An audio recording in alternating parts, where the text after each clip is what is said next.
Well, hello there. I figured today would be a good day to go over GoPro settings when you're riding a motorcycle. Let's get into that right now. So action cams have come a long way, and you yourself might have just purchased your first action cam, or you've had a GoPro for a little bit of time and you're just not quite sure how to set it up right. I have done a lot of trial and error with GoPro. It was a love-hate relationship. Still is, but I thought I would share some settings on how I make the footage look the way that I make it look in my videos. So truth be told, Sturgis doesn't care. That film, 35% was filmed on GoPros. After that film released last year, a lot of messages came in, a lot of DMs came in asking me what settings I was using to get it to look so good with the other high-end cameras. If you haven't seen Sturgis Doesn't Care yet, I will put a link to that video down below so you can kind of see what I'm talking about. Yeah. That was another shameless plug. Also, the new film coming out on July 21st, 2022, that's a week from today, as I film this video, that I would say was filmed with 50 to 60% action cam. So I figured today I would go ahead and show you. Now, we're gonna break things down a little bit elementary in the beginning. However, I will list chapters down below so you can kind of skip to the portion that you want to look at, or you can just go to these are my settings. But it's really important to look at the rules before you break them, because there's going to be times where you're going to want to adjust that and you're going to want to understand the rules behind it before you go ahead and make your own adjustments. Now, there are many ways to do this. I am not saying that this is the only way. I'm just simply saying that this is my way and I want to share it with you.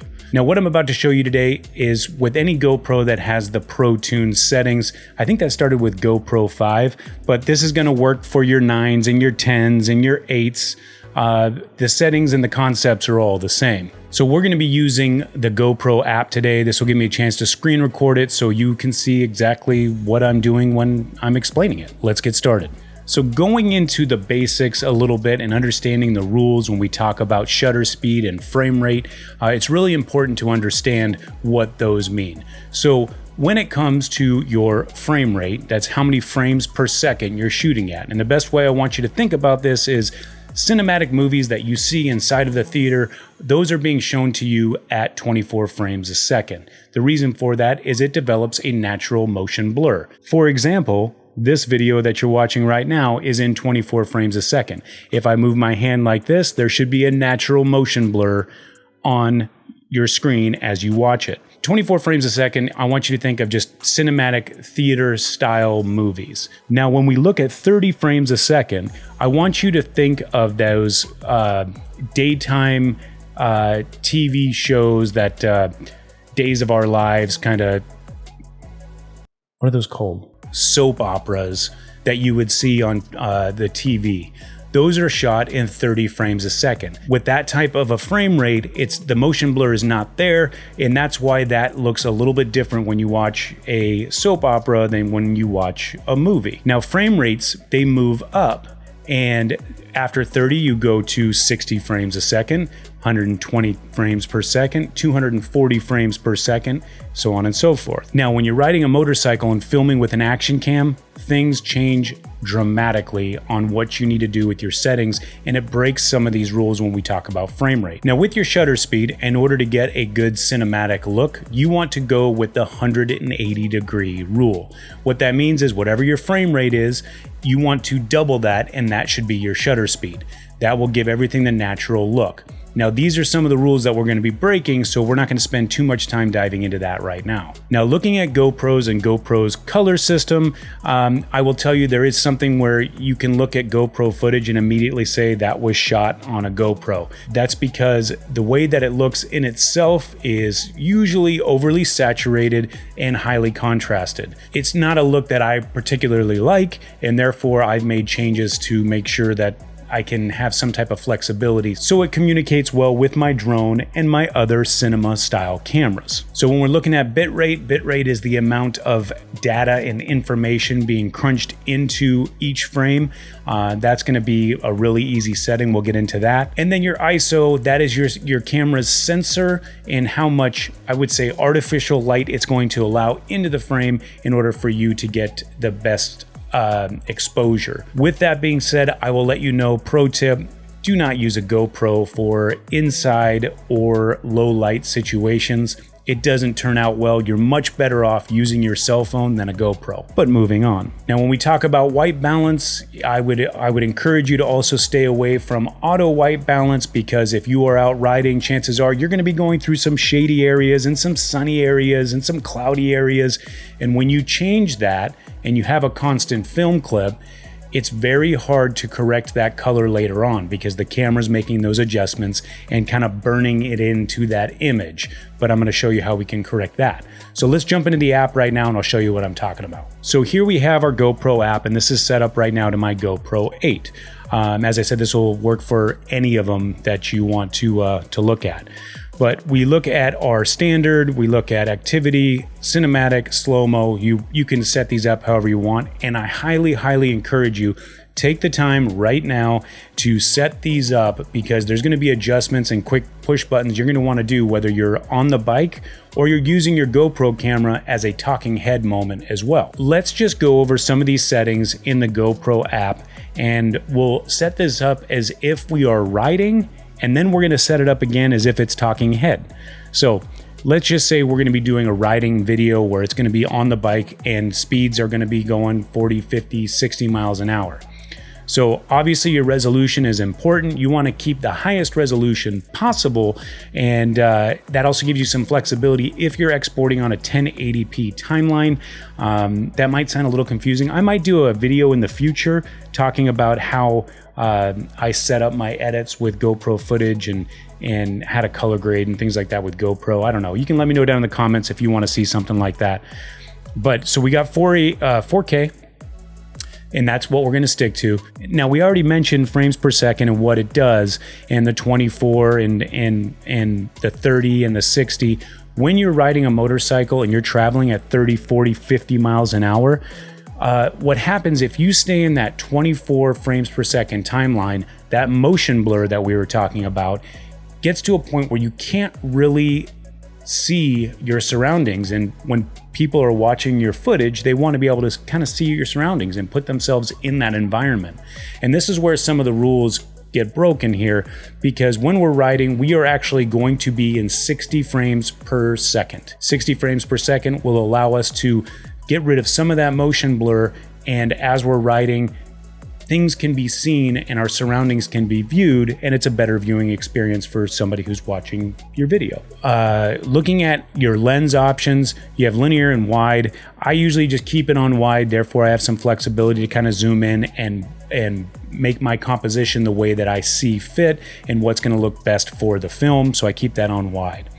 Hyper smooth I do have on. There's going to be some things we'll talk about with hyper smooth a little bit in just a short amount of time, but this is where the magic kicks in. Okay, you need to go down and make sure your Pro Tune is set to the on position, and we're going to go through our bit rate and we're going to make sure that that is selected to high. Now we're going to get into our shutter speed. As I mentioned before, our frames per second is 60 frames per second, so we should want a shutter speed at around 120 frames per second, but not so. I typically will tell you that, so let's say we have the 120 frames per second, I typically will tell you that's where you'd want to be during other talking head stuff, and we'll go over those settings in a second. But for this, I honestly am going to tell you to put it to auto. And when you put this shutter speed to auto, then you're going to go to your EV compensation and your exposure value compensation, and I want you to set it to -1. Okay, that is going to not blow out the image as much and give you a little bit of flexibility during your color grading process, or even if you don't decide to color grade, it just is a better look, only if you're setting the shutter speed to auto. Your ISO, remember, this is kind of like, think of it as artificial light or forced light going into the sensor. GoPro's sensors are very, very small, and therefore they do not perform well in low light. So it's very important to set your ISO minimum to 100 and your ISO maximum to the lowest possible if you're filming outdoors. So 100 and 100. Your white balance, I will tell you right now, you do not want to set your white balance to auto, okay? This is another one of those things where as the color temperatures change in your environment, whether you're in a cloudy situation or you're going from sun to shade, you do not want the camera to make an adjustment. Typically, I will set my Kelvin rating, and I will do it manually, to 5,000. That's a little bit on the cooler side. Think of a regular hot sunny day with no clouds in the sky. The lighting Kelvin is going to be around 5,500 if you were looking at it. But I like to have my images a little bit more on the cooler side, therefore I can get a better cinematic look. I can adjust that in post, but that's how I shoot it in camera. When it comes to your sharpness level, I personally do a lot of my own color grading, so I adjust my sharpness when I'm doing my edit. I just find it easier. So if you're going to get into color grading and maybe some minor adjustments here and there on your videos, set it to low so you have the ability to change it in the future. Or I would go to medium. I would definitely never go to high sharpness. Now, when we're looking at GoPro color versus GoPro flat profiles, I will tell you, go to your color, make sure the GoPro color is turned off, and go to a flat profile. This is going to give you, once again, the maximum flexibility you can get for controlling this image in post, even with just minor tweaks that you can do in any video editing software. This is what will take away some of that high saturation, contrast GoPro color look that I just don't find appealing. Maybe you do, and if you do, just leave it on GoPro color and have a great day. But let's push forward. So when it comes down to raw audio, I just have that off. I don't need the raw audio, and wind, I just have that set to auto. Doesn't really affect it too much. But these are going to be my settings if I'm going to be riding on the bike and I have the GoPro attached. This is not with an ND filter. This is just your GoPro as it is, without you spending $1 out of pocket more than what you already have. Now let's go over some talking head stuff. So we're going to take this same standard and therefore we can just kind of see, we'll start with this exact same screen, but you want to make sure that you are setting this up with one of these other options that you have here. You can name it talking head, you can name it whatever you want, but it's something that you want to be able to have a specific location. So for me, I have activity set up for when I'm riding, and then cinematic for talking head. But let's go into this setting real quick. We are going to keep the resolution at 4K, again, trying to keep the maximum value that we can. And then we're going to change our frames per second to 24 frames per second. This is very crucial, very important, because now we're talking about talking head stuff. For the lens, I'm going to keep it at wide, give me that flexibility to kind of move the image around during post, and hyper smooth we will just keep on high. Unless you're running, you really don't want boost on. That's going to just add a little bit more of a crop, and you don't want that. So high should be perfectly fine. Bit rate, we're going to keep on high, but we're going to go ahead and move that shutter speed now, and this is really important, to that 180-degree rule. So we're shooting at 24 frames a second. We want 1/48. That's exactly the 180-degree rule. But if you are shooting on a hot sunny day, that is not going to look good. Your exposure is going to be blown out, and it's going to be all white. So what you're going to want to do is you want to take your shutter and you want to crank it up as high as you can and find that best look. Honestly, I find myself doing more and more of this if I'm not running an ND filter. So you can use that auto and just let GoPro figure out what that shutter speed should be to make sure you have the right exposure. But the most important thing is making sure that EV compensation is at -1. ISO is going to stay the same at 100 minimum and 100 maximum. We're not going to touch that at all. White balance will stay the same at 5,000 Kelvin. Again, you do not want to keep that in that auto range. It will be terrible to color correct later on down the road. Sharpness, low. stays the same, and our color grading is going to stay on the flat. Never use GoPro color if you're going to do any color grading at all. It's a pain. So that is what we're going to look at for the talking head moments. Now, those are the settings that you can use by yourself right now without spending one more dollar. However, if you watch this channel or know anything about me and filming, I am a huge fan of ND filters. I rock ND filters on everything, including the drone and including the GoPros. So this is just going to be an added bonus to the section if you're looking at getting some more out of your GoPro. ND filters in themselves, you can look at them right here. These are like sunglasses for your camera.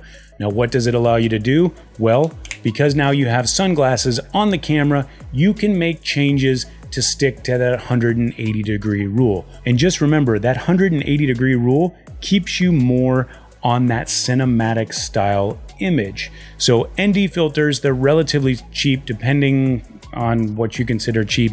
I mean, for your cameras, they get a little bit more expensive. For my Nikon Z system, this is an 82 millimeter variable ND filter, which runs about $250, so that is expensive.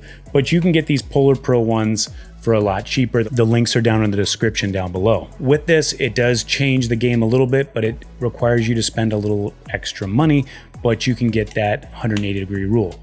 Another important thing about ND filters, it does affect your image stabilization. The GoPro Hyper Smooth and image stabilization will be affected when you use ND filters. Does it completely destroy the image? No, it's borderline. There will be certain areas that you're like, yeah, this is not going to be usable, because you can just see a little bit of a vibration in the footage. So something to think about. But yeah, those are my GoPro settings. I'd love to hear your comments down below. Once again, this is not the end-all be-all way to shoot GoPro cameras. It's just the way that I do it with the bike that I found to be the best. So just to recap, make sure you're shooting in that 60 frames per second if you're actually riding on the bike, and make sure that if you're using that auto shutter speed, that EV compensation is at -1. You also want to make sure your GoPro color is off and turn that into a flat profile. Adjust that sharpness down to low. You want to make sure that bit rate is set to high, and you want to go out and just hit record. But that's going to do it today. I hope you guys enjoyed this video, and until next time, you ride safe, you be safe, and we'll catch you on the next one.